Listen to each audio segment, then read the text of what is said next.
I'll put it on mute.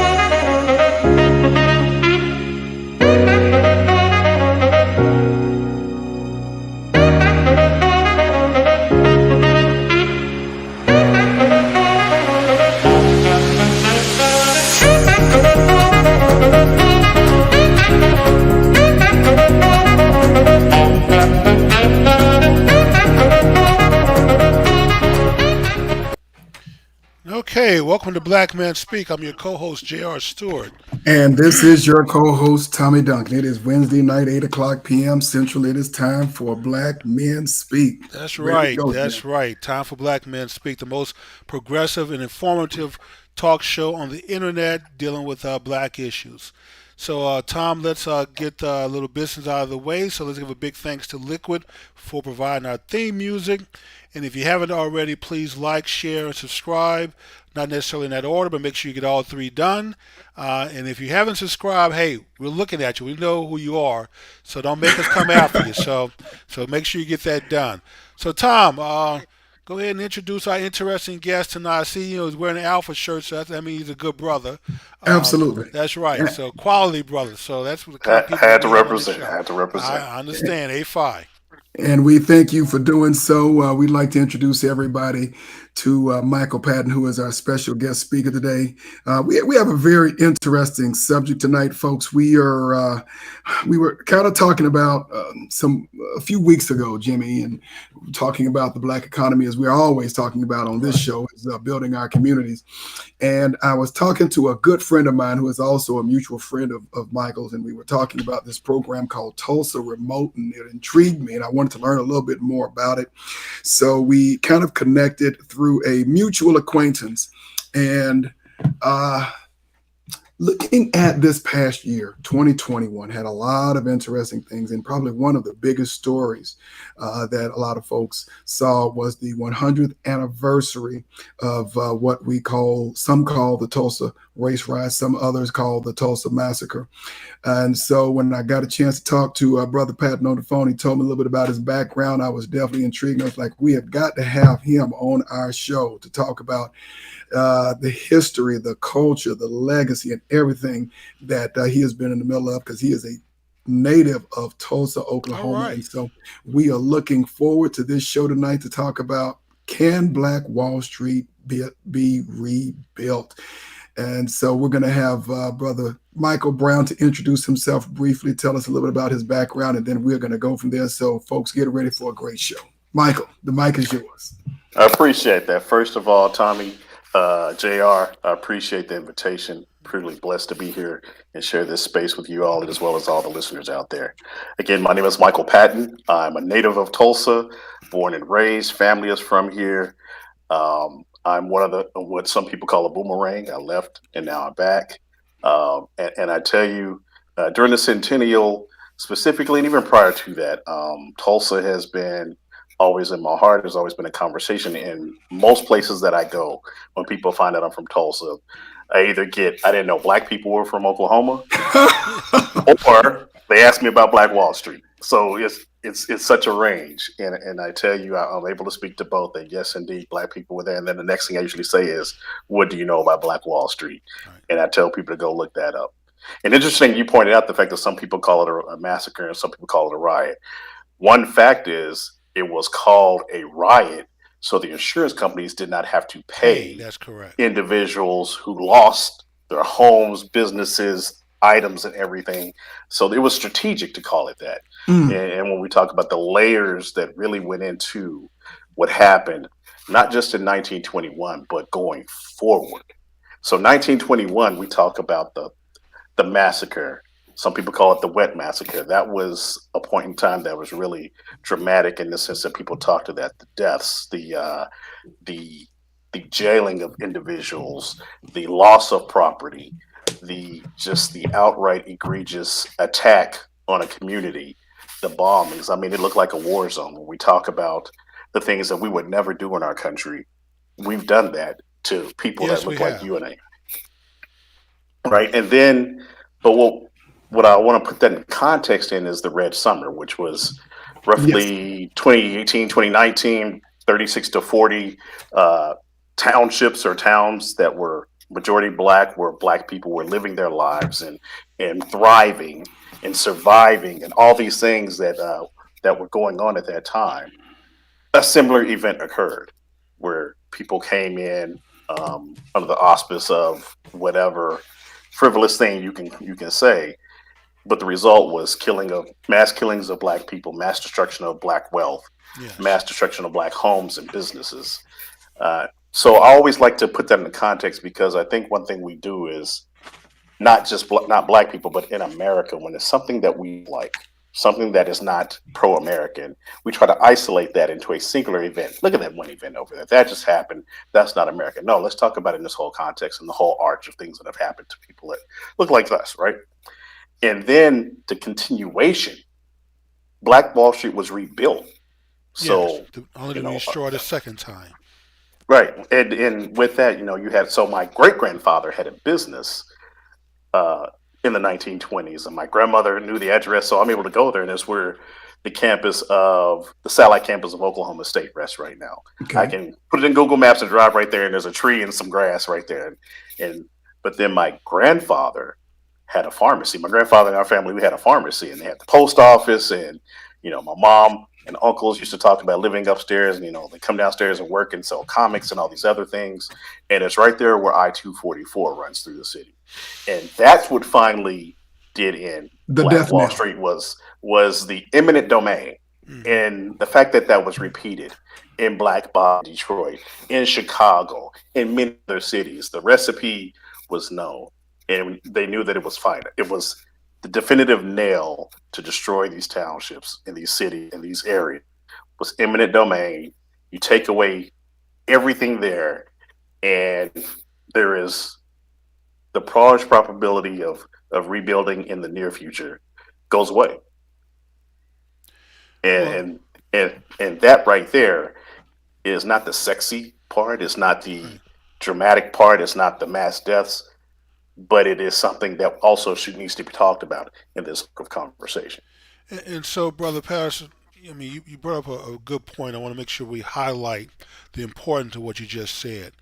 So you had successful black people thriving, generating wealth, doing for themselves, only to have it destroyed. Um, and the insurance companies paid no claims. In fact, Correct. the official ruling was the black folks burnt their own township down. Um, and so, but even during this period, people had enough to rebuild. And so, even with the rebuilding effort, you still had those who did not want to see black people advancing. These people still exist today. We have to understand who our friends are, who our enemies are, and I don't think black people, folks really understand because we're too cozy with those who want to see us stand in a subservient position. They get off by feeling superior. They have to have someone to feel superior to, and the only way you can have to have a superior feeling is that somebody got to be inferior to you. And so this is the Sure. goal. This has always been the goal since slavery was to create an inferior class so you can always, I don't care how poor you are, how busted you can always look at black people and feel and have confidence in knowing that you're at least superior to them. And so that effort continues like you pointed out, and I don't think we realize that we're still in this state where this effort is these actions are still being taking place, still prevent black folks coming together, and a lot of it is on us now. But the seeds have been sown and the path has been laid, and now that we simply follow the path and stay on the plan, that means less work that our enemies have to do. But still, we have enemies out there. Absolutely. But a couple of things that you speak on is the fact that it's not really just a black thing. And I think that we have to really understand that it's when a large group of individuals, a community, they go through something or they're told something, and society keeps pushing that narrative. Uh, People then start to believe it and Yes, operate they within do. those norms, right? Yes. From the whole thing of, oh, that community over there, well, opened up a new restaurant, new whatever. Well, that's not for us because it was so unwelcoming in the past. Now, even think about going over there to that neighborhood. We don't go. The flip side of that is in black neighborhoods, even today, sometimes we don't give the best, but more important, sometimes we don't get the best. Let's go to grocery stores That's and right. food deserts. Hmm. You can go all across this country where you have large areas of black people, and there's a food desert. Where I live right now, technically, it's a nice neighborhood, Gilcrease Hills. There's not a decent grocery store. They actually just built a small one, What but part of Tulsa are you in when you say I what mean, area? Gilcrease Hills, which is just north of downtown, Okay. about 3 minutes north of Okay. downtown. And they just built a grocery store that is not very large. It's decent, it's clean. But for decades, people have been clamoring for a grocery store. When I was younger, we had two. Now we had one. But then what also happens in our neighborhoods, and this even when I've lived in other states, is the grocery stores, and this is just one example, they have inferior products. They They do. have produce that's old. They Yes. have vegetables that seem to Wilting. mold by the time you Yeah. get to the car.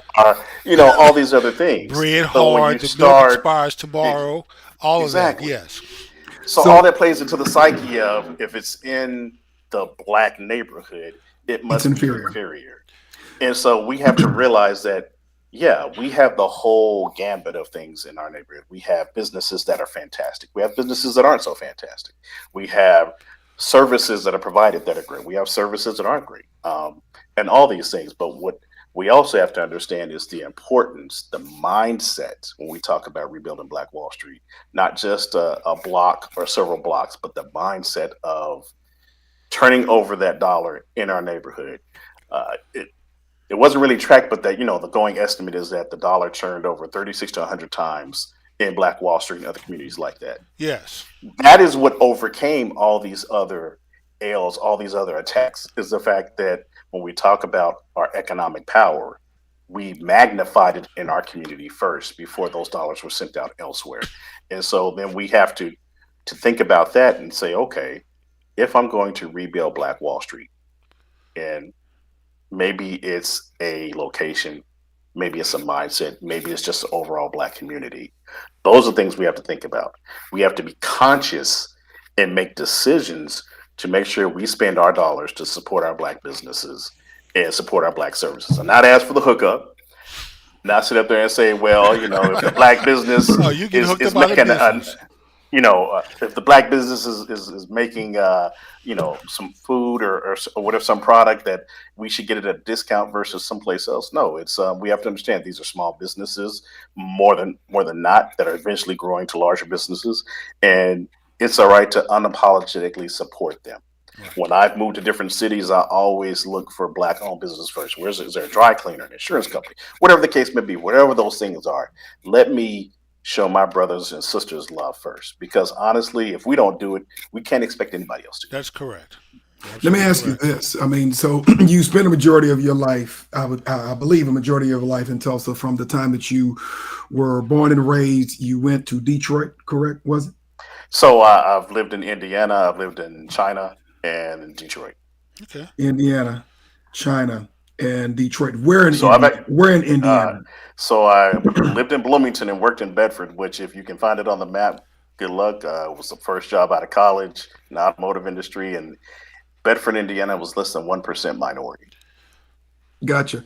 So So, yeah. given your history and your experience living in Tulsa, living outside of Tulsa, one of the things that, Greenwood and many other communities, black communities like that, had to their advantage in a peculiar way is segregation because they could not do business in what we might consider today mainstream America. And so they were, in essence, forced to build their own businesses, so to speak. And they, Absolutely. as the folks call to say, pull yourself up by the bootstraps. They did exactly that. They did that multiple times. They did that multiple times across the country.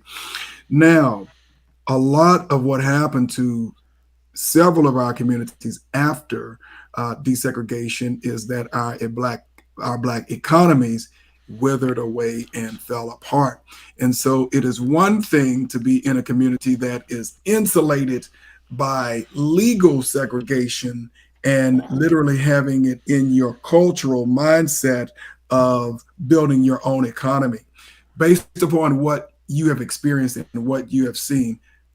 Talk to us a little bit about what's going on today and some of the hurdles, because what you bring up is very poignant in terms of having a thought process and a reason as to why you should be doing business with each other. Is that starting to happen again in Tulsa? I know you said it was rebuilt once. Of course, eminent domain created the demise of that. Kind of get us to where we are today in the 21st century.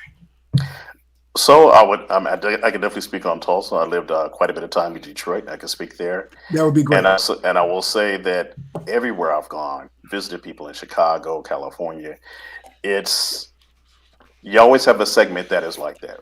My uncle Eric Rollerson, a lot of people in Tulsa know him. He was the first black man to run for mayor in Tulsa, and growing up, he always pushed support black businesses, support black people. So for me, it was not even a connection to Black Wall Street. It was just a connection to that's what you should do. That's what we're supposed to do. And I think we're starting to do that more. One thing that segregation did provide is we didn't have a choice. We just lived our lives one day to day. We didn't have to think about it and we built wealth within our communities. Now we have to think about it. We understand that there are not a lot of black businesses everywhere. There's not a large diversity of black businesses. So to sit up there and say, I'm only going to support black businesses is not what anybody's asking, but definitely make that choice consciously. We measure what's important, right? So Tommy, as we talked about earlier, Mhm. our communities and our people making the decision, how many dollars am I spending at black owned businesses, or at least how many times, if you don't want to think about dollars, how many times, if I'll go out to eat 3 times a week, or 2 of those times at a black owned restaurant, or one of those times at a black owned restaurant, countries measure that individually and collectively. So one thing I want to point out that we're doing in my chapter, I'm still active in my chapter in Michigan, by the way, Good for is you. we started during the pandemic. Our mindset was businesses are hurting, so we started an initiative called Keeping Doors Open. Specifically, we target keeping black doors open. So every month we would highlight a black owned business, market them on social media, encourage people to purchase their goods or services, and if that was not something you needed at that moment, put it in your Rolodex, Right. in your mind that if I need a plumber, or if I'm gonna go need a car detail, or whatever those things are, why not try that business out? In addition to that, we encourage the businesses and we encourage people to go that frequent those businesses to highlight them on Yelp, on Google, on these places. So on Facebook. So when anybody comes up and says, I'm looking for a business XYZ, that business is also highlighted. Those marketing, those target marketing technologies that exist, we have to take advantage of. And in addition to that, right before the pandemic, we hosted a conference, made the specific choice to target black owned businesses first. Can I have a black caterer? Can I find a place to host it that's black owned? And we weren't 100%, but again, it goes about that mindset of what can we do to make sure we're supporting our own.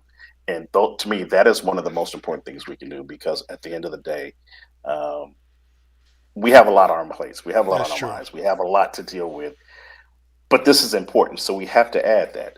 Now, one thing that's come out of COVID since 2020 and 2021 is the number of black entrepreneurs has increased 20 to 30%. So in some cities like Atlanta, you have a 50% increase in black entrepreneurs.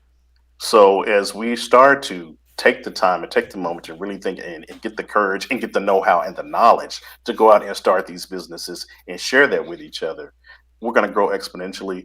And it's going to take all of us again to say, you know what, what's that new black owned business? I know about it. It's great. Now I'm going to tell you about it. I'm going to tell you about it. I'm going to tell my family about it. I'm going to spread the word, because marketing is expensive, Right. and so word of mouth, uh, you tend to grab more people. If I tell someone something and they're like, "Oh yeah, I know Mike. If he said it's good, that's all I need to hear." I'm going to check that business out, right? And that's how all of us operate. And so we can do a lot of good just by doing those basic things. It's interesting that you bring that Tom, up. Go ahead, Jimmy. if I may, can I tweak your last question just a little bit around the Sure. edges? Um, because I think it's important. So we need to keep in mind that we did not start off being trying to segregate ourselves from the white businesses in Greenwood. They segregated the black business. The banks there cut off access to the black businesses. The hospitals cut off privileges to black doctors or any doctors who would go and service black people in Greenwood. And I mean, and even the busing service. It wasn't that black people decided to stop riding the bus there that was being provided by the busing company in Tulsa. They cut off access. They shut it down as a means Mhm. to cripple that area and those people and bring them to their knees because they dared try to be independent and take care of themselves. Who is they, Jimmy? Um, Just to be clear. well, I hate to get so political, but to me, it's the white liberals in Tulsa, who were determined to subjugate black people in the Greenwood area. But the response is what I want to make sure we highlight because when the hospitals cut off access, I mean, these are people who started their own medical school to supply their own doctors and nurses, not just for their medical needs, but even around the country. When the bus service was cut off, a few doctors got together and bought some buses and started their own bus service. When the Yep. banks cut off access to their banks and services, black folks came together and started their own banks. So my point is that we have to stop worrying about what other people are not doing for us. There's way too much crying about, well, they don't do this and they don't do that. And we need to have the mindset that when someone stops doing for you, that's an opportunity for us to do for ourselves. So when that door Absolutely. closes, God will open another one if we just have the courage to walk through it and do what we have to do. Absolutely. So, speaking of what happened back in the 20s. Hmm. So, yeah, black people, they called them jitneys back then, it was like personal taxis. People started providing rides for each other who had cars to people who lost their vehicles and things like that. My grandfather, I think I mentioned earlier, was a pharmacist, Dr. Lloyd Reed Rollerson. Um, he opened up Thompson Drug, and then he also had Meharry Drug because he went to Meharry. So, not at we had the two different drug stores during desegregation. When that occurred and Black Wall Street was finally dismantled, he could not get a job at another pharmacy. Ouch. The black pharmacy sold down. He couldn't get a job as a pharmacist. He had to work as a janitor. Ouch. And if you think about that today, the trauma that our ancestors incurred, and those types of things will really dig down into the root of families and in society and culture and communities uh, very deeply. And so during the centennial, those were some things I had the chance to just really stop and think about was in totality, um, start comparing some of those experiences that I learned about with the overall arch of history, what was going on in society, and how that was connected to today. And a lot of times it definitely made me angry for So, sure. so your grandfather Um, went from owner pharmacist to janitor. correct. Ouch. But my grandmother, his wife, at the time she was an educator, and she could not get there was only a couple of black schools, and if they didn't have an Right. opening, she had to drive an hour away in order to teach. And then she finally got a job in Tulsa teaching at Booker T. Washington. And then during desegregation, they pull a lot of the great black educators out of the community, excuse me, and put them into the majority schools. So again, dismantling what we knew about in our communities, right? So if I recall, there was a book that we read years ago, Jimmy. Which one? Death in a Promised Land, the Tulsa Race Riot of 1921. Yes. And I was going back and scanning through some, and I remember, so you bring up, and this was back, Jimmy, in 1920, in the early 1920s. He mentioned that, there were two schools. I think it was Lawrence Dunbar, and I want to say Booker T. Washington. They had their own hospital, at that time, Yes. a black-owned, black-run hospital. They had grocery stores. I mean, Yes. of course, they had a ton of churches. We're going to have our churches, but Sure, sure. literally a completely self-sufficient economy. Now, mind you, some of the revenue or the income that was flowing came from jobs in the white community, but that was a completely self-sustained Mhm. economic infrastructure within our communities, so to speak. Question for you. What do you see? What have been the prevailing hurdles, if there are those, that are preventing that from happening now in, let's say, Northeast Tulsa? And Um, is uh, that a fair question to ask? I think it's a fair question. So I think one thing that's occurred is in a lot of black communities in Oklahoma, Hmm. in Detroit for sure, and other communities, there's been a lot of flight, people leaving the state. Mhm. And so when I think about college, when I graduated, most of my friends left because there was really no opportunity to make the living that we wanted to make, to do the job that we wanted Correct. in Oklahoma. There were jobs there, but there were few. I wanted to be an engineer in the automotive industry. There really wasn't the opportunity in Oklahoma. GM has one factory there, but again, okay, that one factory versus going somewhere else. Correct. And so bringing that back to the whole reason for Tulsa Remote is, I think, is bringing the diversity of knowledge and people back into the city. So as this happens, black people can come back, be they from Tulsa or from others, and start to build and establish a footprint in the city and start to establish networks with each other and then really learn and gain and grow. you know, all right, I know someone that's in human resources, that's a consultant. I'm trying to start a business and hire a couple of people. Guess what? I can go to her and hire her and consult with her and use that expertise. I'm supporting her business in order to grow my business.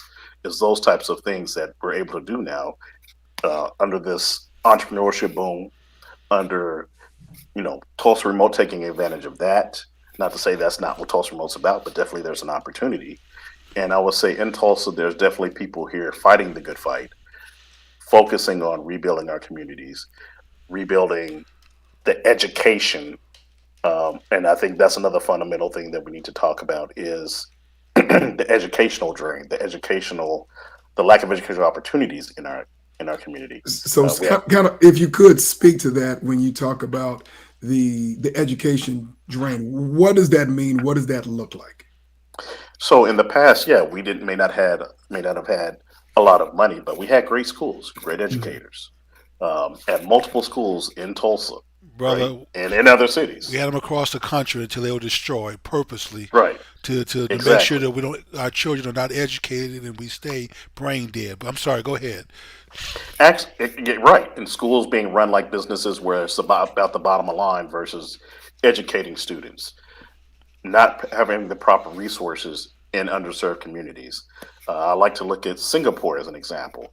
They make sure that even in the underserved communities and the communities that have lower socioeconomic status, they have great teachers. They have high investment because the goal is to educate every student to make sure that they can achieve the best future they can have. And here, and in other cities in our country, period, we don't do that.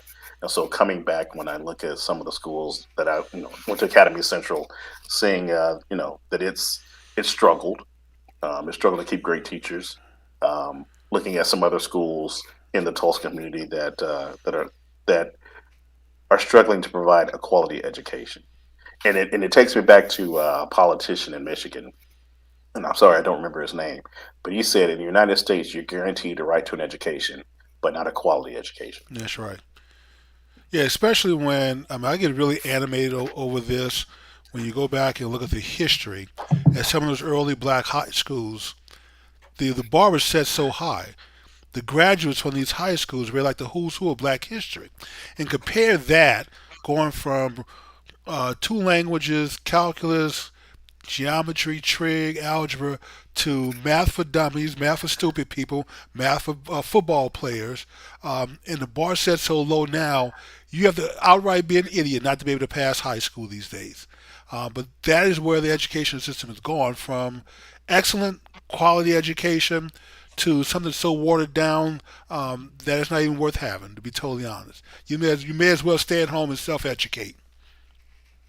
And don't get me wrong, we have a lot of great professionals in the educational arena that are really trying to do what they can to educate students. A lot of times, our teachers, our frontline educators, they don't even get the opportunity They to don't. decide what to teach, how to That's teach. They correct. go to school and learn all these tools and techniques in order to reach children and bring them up and get them educated, but they're not allowed That's correct. to practice those tools and techniques in the classroom. And of And course, they spend a they're lot of time. punished. And then they're Yes. punished for doing their job. If you just get with the program, socially promote, just push kids through the system, then Mhm. you're rewarded. Yes, You get a bonus. Do correct. your job and fail somebody. Fail more than Right. two students and see if your contract gets extended after that. I mean, here in Texas, you outright out of a job at that point. So Right. yeah, we're not incentivizing teachers to do their job and educate kids. We're incentivizing them to just push them through the system, just so we can Sure. Sure. say, we have 60, 70, 80% graduation rate for a piece of paper that's worthless. Right. And so when we talk about rebuilding Black Wall Street, rebuilding our communities, poor education is definitely a headwind. Yes. And so, to me, that's one of the foundations that has to be addressed in order to move forward.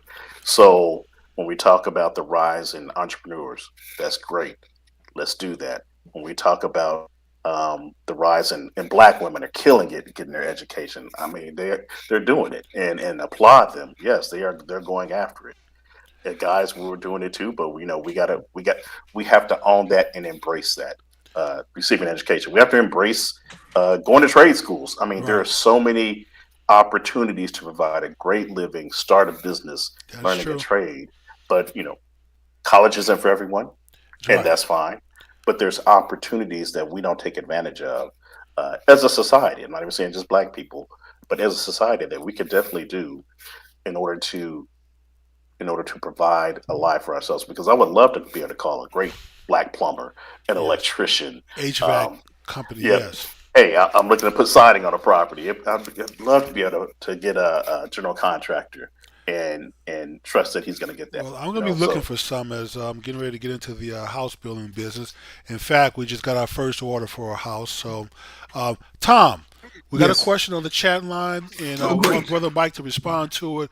It was about the fact that we spend 15% more for fast food than anyone else, and the fact that these fast food companies don't do any reinvestment back in our communities. They're just sucking the wealth out. So, Brother Mike, can you tackle that one for this person? absolutely. So I guess when I don't necessarily think that when we talk about fast food, are they in the business of reinvesting in communities?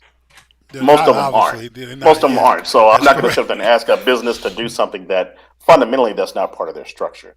Now, when we talk about fast food, let's talk about again the pillar of education and the food deserts. Yes. So if I don't know what certain vegetables or fruits are, I'm not going to pick them out. If I'm not really good at cooking or know how to cook, I'm not going to go to the grocery store and cook. And more importantly, if I'm working at two jobs, job and a half, and I'm ripping and running, and I don't have time to cook, I'm going to go grab the most convenient thing. And fast food is about convenience first and foremost. They strategically put businesses in locations that they know Yes. are going to be a benefit. And unfortunately, when I look at North Tulsa, they just popped up a whole string of fast food restaurants next to the grocery store that we have. They opened up all these other fast food restaurants around there, and they stay busy. And so we have to get back to Although, Brother part of Mike, that is nutrition. I don't think there's Part anything of wrong with maybe asking him to sponsor the Little League football team or something. Buy his jersey or, no, there's give a nothing little, wrong with it. give a I little would. bit back. Absolutely, Well, I would say there's this. nothing wrong with it. This is my thought on that, and I Hmm. think a lot of it has to do with collective self-esteem and discipline. And when I say that, no, fast food companies are not in the business of investing They're in not. communities. However, your dollar does count. And Absolutely. having leverage to say, this is what we want, or you're out of our community is another thing. So I think it's a part of being intentional and Hmm. understanding what your worth and what your value is, because we were having this conversation, I believe it was last week, Jimmy. We are somewhere around 13% of the population, give or take a Hmm. point, but we contribute somewhere, Jimmy, did you say close to Oh 30%? yeah, 30% of 30%? the GNP of the for the nation. So we're spenders. We're We actually Exactly. are. consumers. We are. And that Yes. is power. I mean, because we are not a significant, I mean, if we look at the mainstream population, the white population, you look at the Latino population, and then you look at the black population.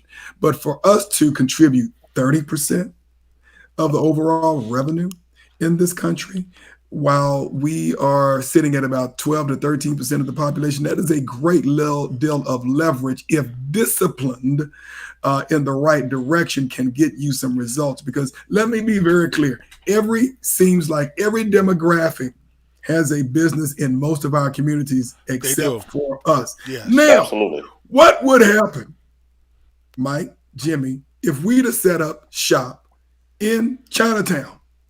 Your cousin, your brother. You get run out of there. That's the Yep. answer. They wouldn't allow it. Absolutely. They would file complaint after complaint from inspectors, from zoning. You just wouldn't be allowed. And Exactly. so, whereas other people do not welcome us in their neighborhood, in their communities, for us to set up businesses, we seem to have an open door for everyone to come into our neighborhoods and suck the wealth out. Well, right. But what we can do is let's take it back to the fast food restaurants. Okay. I imagine down the street from that fast food restaurant is a black-owned business Correct. that sells food. Correct. Is it fast food? No. Is it going to take you a little bit longer to get your meal? Yes. Yes. But that's okay. Make that conscious decision instead of going to the McDonald's or the Burger King or whatever the case may be. I'm going to go to that local restaurant that indeed might sponsor a little league team or, that provide scholarships or provide someone with a job. Exactly. I'm going to go there. It's going to take me an extra 10 minutes to get my food, but that's okay because I'm making the choice to do that because it's about keeping those dollars local and in our community. You're right, because everybody is not going to be an entrepreneur. Right. However, if you're going to be a consumer, be a powerful consumer who can get some results. And that requires more than just me or just those on this podcast today. But if we had the collective self-esteem and if we had the intentionality about, if you're going to be in our community, this is what we demand. And if you don't give us what we demand, you're not going to be here very long. Some folks just wouldn't let you in their community, period. Right. But if you are going to be serving our community, if you're going to be consuming our dollars, some of that is going to come back to us. And if not, you're just not going to be here very long. And so someone wrote in on the chat line asking for solutions. So let's segue into using the remaining time to talk more about solutions. So we know that one of those is that we have to support black businesses. The other thing, Tom, is that, and we talked about this in the past, is that we have to become organized and smart. We have to understand, we have to get involved in the distribution of goods and services, especially products, to those black businesses. It doesn't make sense that the black farmer, is begging for money from USDA and crying about not getting their fair share, when we should be able to come together and buy meat and material from the black farmer to go into these black restaurants. If you don't have a place to sell your vegetables and your products, rather than wait for the government to send you a check not to grow, how about you just grow everything you can?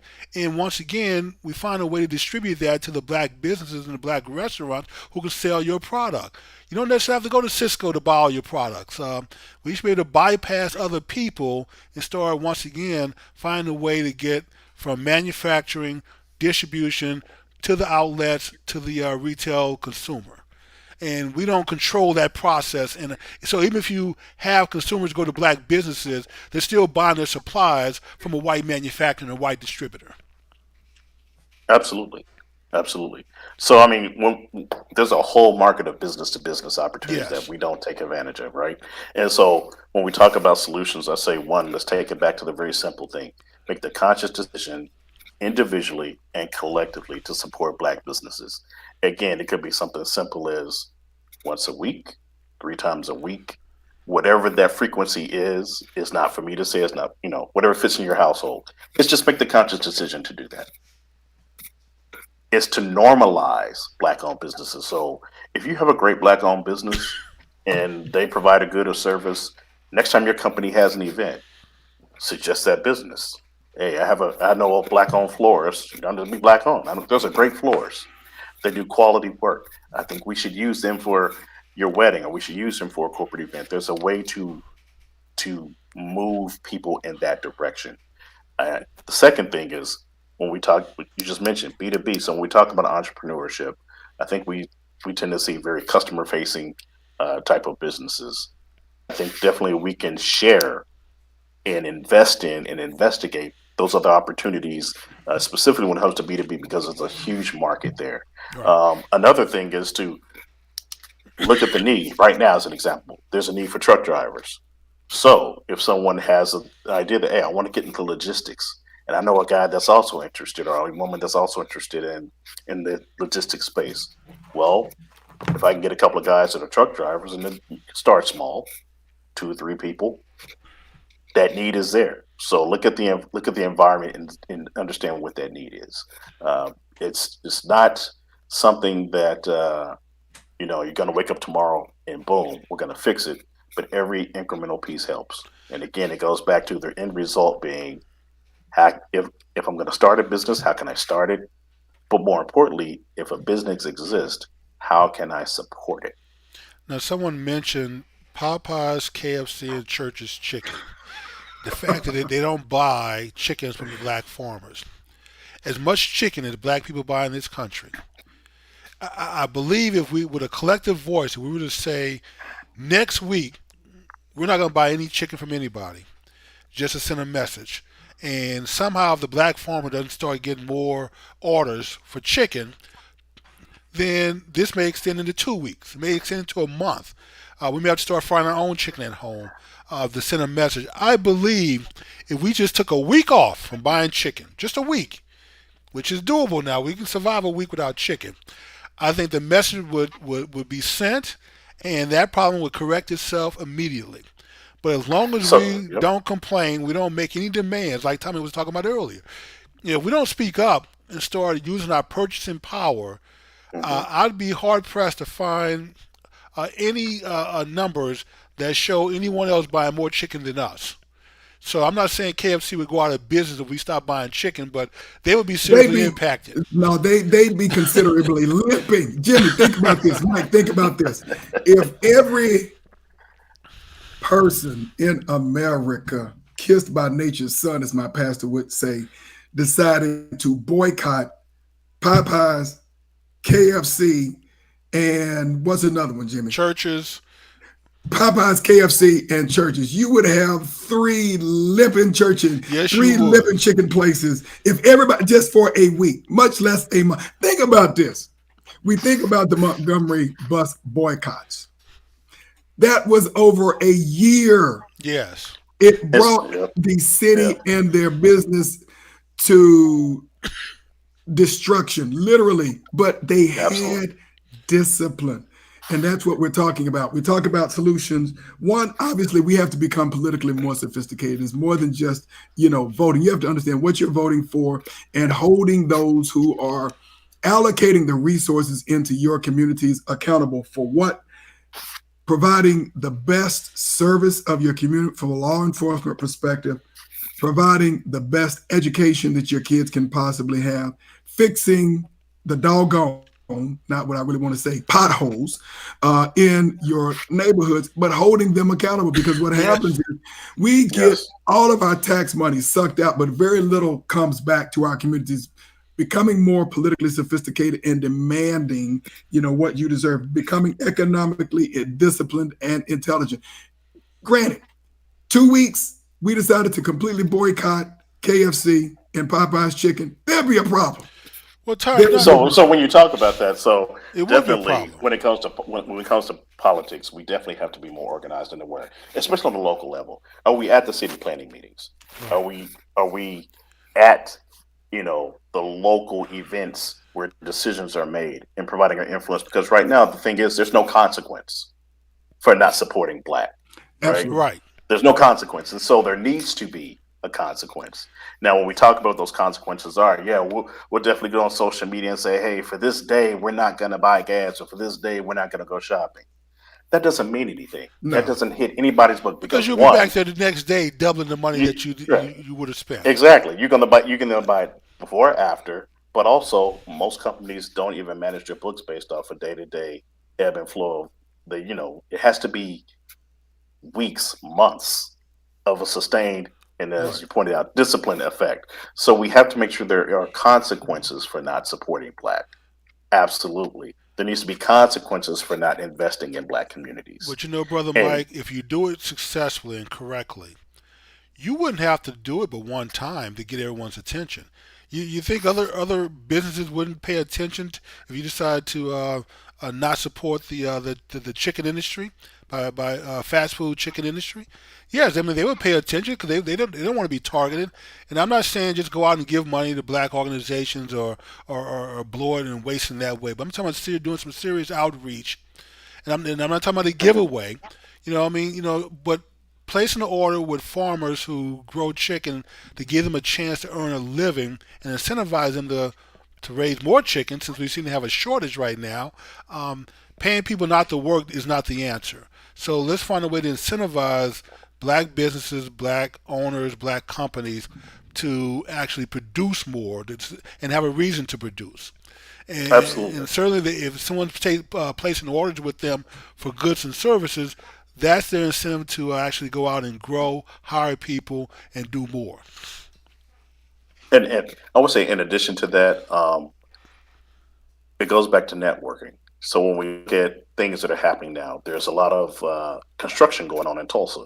Hmm. Well, how many black-owned businesses are taking part of that? Well, the fact is, there are not a lot of black-owned businesses in that space. So there's a need. So there's an opportunity there. We need to target those things, those opportunities.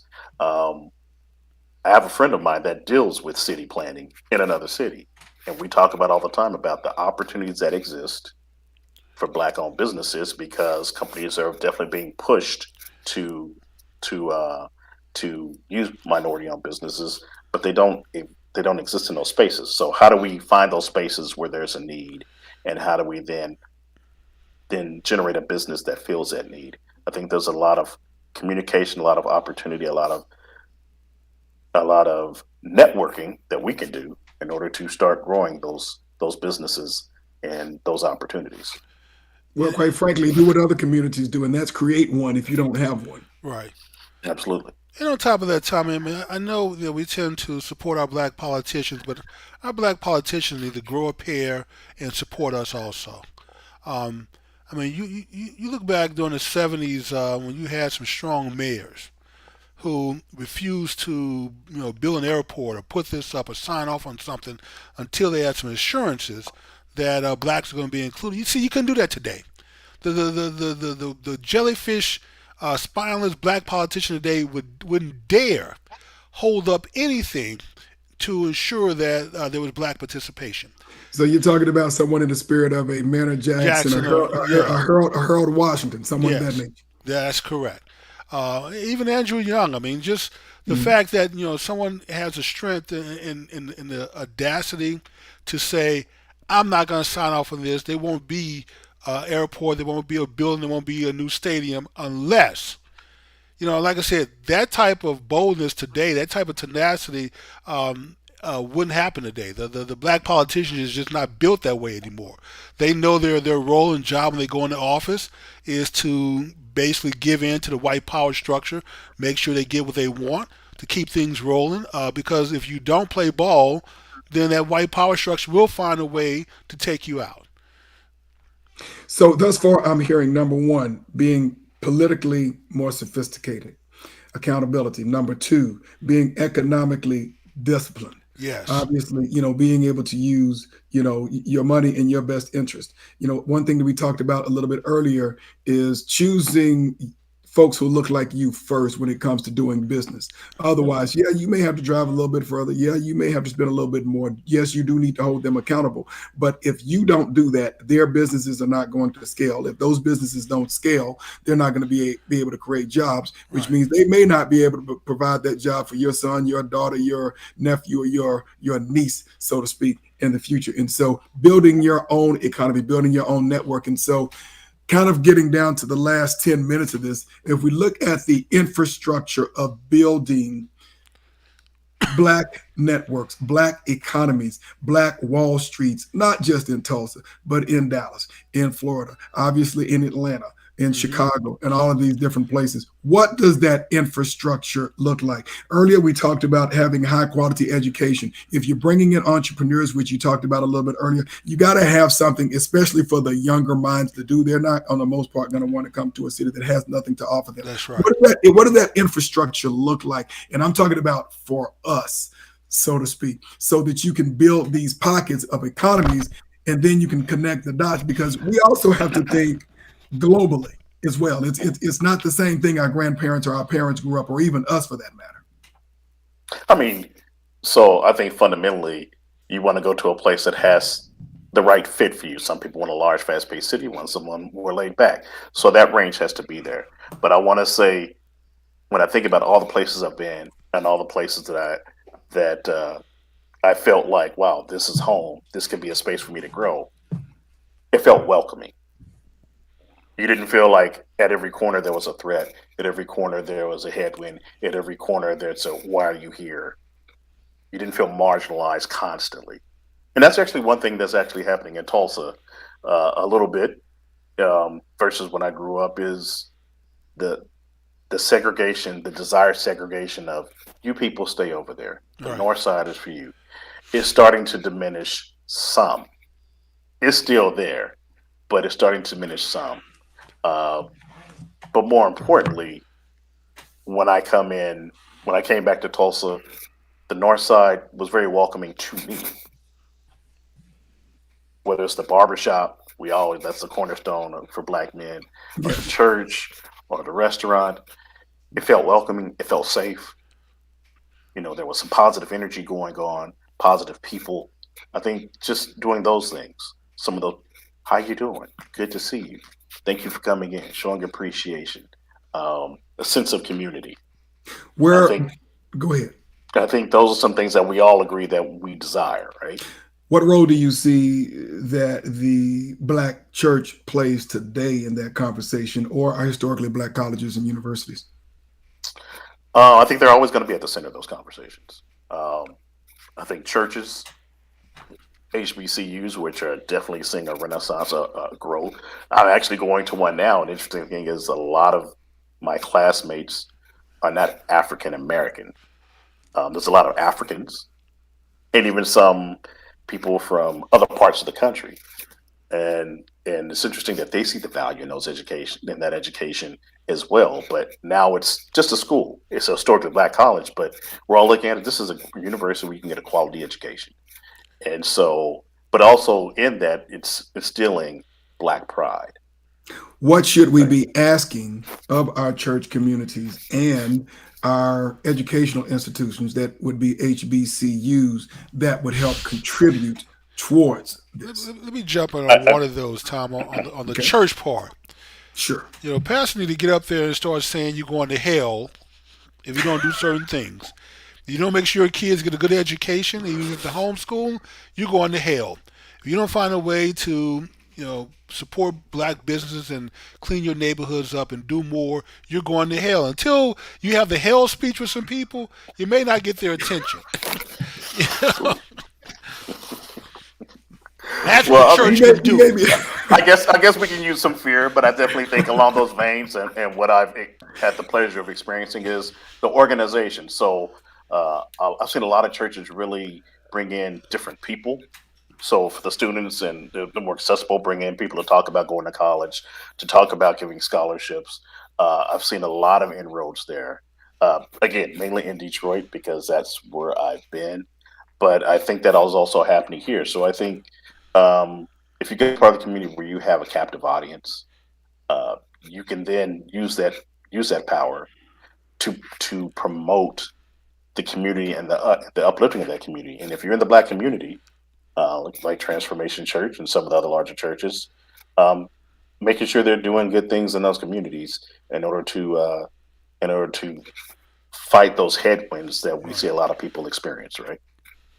So, as we're about to close, because we have about 5 minutes until the top of the hour, that is 9 p.m. Central, if we can kind of summarize it, we've talked about a lot of different things, Hmm. and I know that our listening audience, wants to get the action items. I mean, some of us may be, leaders of institutions or leaders of communities and entrepreneurs, but let's just say that the everyday Joes, who's just, working, taking care of their families, brothers and sisters, what can they do and how can they contribute to rebuilding the black economies of the world, whether that be in Tulsa, whether that be in any small town or city across the country?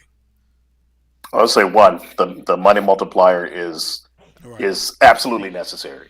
What does that mean? That is That that means means the making sure the ripple dollar effect. spends Yes. over and over in the black In your community. community. Yes. All right. We have to make sure that happens. That is the fundamental success when we look at all these other communities, Because, including black communities. because $1 That is in necessary. can generate multiple dollars of economic activity. Right. So that's right. So that multiplier, that ripple effect that happens, is what is key. Money multipliers, otherwise that money circulating in your community Yes, more before it than leaves multiple times. exactly. What's another thing? Active in local politics.